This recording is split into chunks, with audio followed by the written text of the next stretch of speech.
Hello everybody and welcome. In this video I'm going to show you how to create Equalizer preset for your Earbuds SOUNDCORE C40i.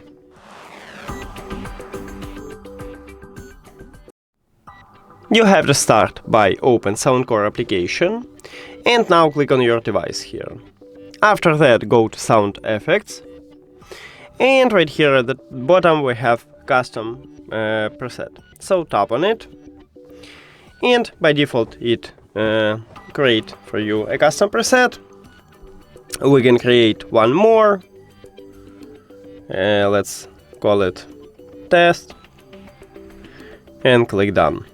And right here we have two presets. Now you can make something good. Let's say that's okay for me. And you just go back. We have this preset and we use it. Also we can reset it by click at the reset button at the right top. Yes, and we have it by default. Also we can delete this preset, so let's swap to the custom one and click at the settings icon.